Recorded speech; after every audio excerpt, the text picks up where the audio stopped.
right now we're going to talk dating, aren't we? Yes, and according to a survey, blind dates are a thing of the past due to online dating. And that's good news for the Soiree Society. We're going to find out about their brand new project.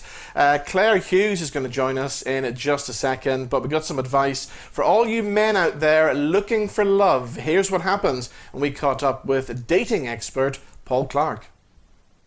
So, Paul, we're going to start with you.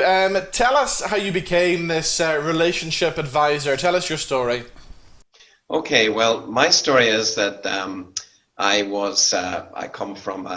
had been married and had been separated for 3.5 years, unfortunately. And sometimes that's the way life throws a curveball at you. But year one was probably just a bit shaky because I didn't know where I was at or what I was doing. But year two, I started getting a bit lonely. And year three, I was at the stage where I thought to myself, well, at that stage, I was 56 years of age. I thought, is this my lot? Am I going to be on my own for the rest of my life? And that's kind of the thoughts I had, which was kind of getting me down and getting me feeling not so good. Much as I had loads of family and friends, and I have 3 lovely children who were all supportive around me. It was great, but I didn't have that special person in my life. So one night I took the bull by the horns, took a big deep breath. I opened the computer up, which I'm not very good at, and I basically asked God to direct me, and Soiree came up. I pressed the button, and the rest is history. Through Soiree, I met a wonderful girl, and we've been together ever since, and it's changed my life to the extent where I now work for Soiree.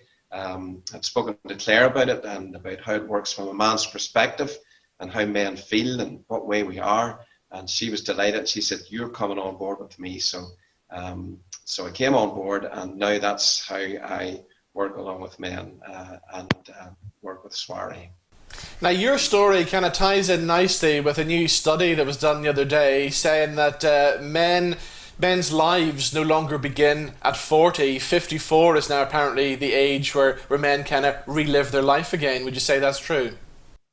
Absolutely. I'm 57.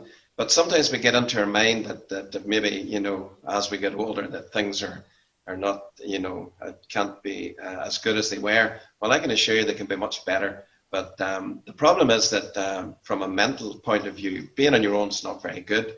There is a saying that loneliness is the greatest form of poverty. So you can have a sports car and you can have a business and you can have this, that, and the other, a holiday home, whatever you have. But if you don't have that special person in your life, you've got absolutely nothing. So that's what Soiree, that's our purpose. That's why we're there. And we're there to match up men and women from whatever circumstances, whether that be they're single or they're widowed or they're maybe separated. We're there for them all. And interestingly enough, a lot of women would find this quite surprising that a man would feel lonely in themselves. But of course, why wouldn't you if you've gone through the same thing in a relationship? Yeah, absolutely. And I agree with that. We kind of think that the man is, or I don't know, we kind of think we kind of hide in our man cave. We're quite cool about everything, and we don't get involved with things like that. But that's a load of rubbish, because I can tell you that's the way it was. Once my front that I built up over a couple of years, I couldn't hold it up anymore. I had to let it out that I was lonely and I was struggling, and I was, I didn't want to be the third wheel anymore. I didn't want to go to the cinema on my own, eating popcorn in the middle of the cinema and a drink. I felt like a complete creep. But anyway, that may be the way it is. But no, I think that men definitely, they put up this persona, but it's probably false. And in fact, it is false. Absolutely. And I've been there. I've actually sat in the cinema, and I used to love it. But absolutely, my sister, she's not with her partner anymore, and she would find that really difficult. So I'm sure there's lots of people out there who would certainly not want to do these things on their own, because it's about sharing, isn't it? So how easy was it for you to find that perfect woman? Because I'm sure our viewers are going, well, how many did you have to go through first? Well, I can't give what goes on tour stays on tour. Well, the thing about it is that, I met Claire, who owns a company, or the chief matchmaker, who's Rhoda. And these people are superstars. I mean, they're so genuine. They're just so passionate about people coming together. And if it doesn't work out, they'd be embarrassed. They take it very personal, which is great. But I mean, it was very, very easily done. They did all the work, I didn't. And they sent through a match, and the person that they sent through, I had a wee look, and they give not all the details, so it's very confidential and private. So I could see the initials, and I also could see the photograph and the general area where she was from. And at that stage, your heart misses a beat, because this is something new. And but I said, no, I'm going to go for this here. And so I accepted, and thank God she accepted too. And yes, we met up, and very nerve-wracking. And but I mean, see, once you get over that hurdle, it's absolutely fantastic. You just, as I say, it's just great having somebody in your life to go out and share a meal with. Somebody that, if you're not well, you can lift the phone and say, look, I'm not well today, I'm not feeling good, or whatever. And that closeness and that personal thing is great. Okay, we'll bring Claire in now as well. Claire, it must be great for you running your company to see so many people finding successful matches here. There's nothing that gives you the buzz as to get that WhatsApp message or whatever. We got engaged today. Actually, Paul mentioned we have a soiree baby. We actually have 2 soiree babies. We had one born a couple of weeks ago as well. And it started off with Rhoda and I, and we felt like mothers of the bride and mothers of the groom. Just get so excited whenever it happens. And I mean, then there's absolutely loads of people that don't want to get married. They're there for friendship and companionship, and so we don't count our successes by just marriages or engagements, because it's not for everybody, and loads of people have been married before. Don't want to go there again, don't know why, but you have mentioned the men, and I totally agree. Men are so they're so used to being the person to ask the girl out on the date. So are lots of your clients in the older generation, and this would be quite difficult for them in the sense that they're expected, a man's expected to be the person to ask the girl out on the date, and suddenly they're feeling vulnerable, so that must be quite difficult for them. I'm just going to jump in there as well, because according to new research the other day as well, it said half of all single people have actually never asked somebody out face to face. Wow. It really is, the advent of online dating has been great, because it's made it very acceptable for people to put themselves out there.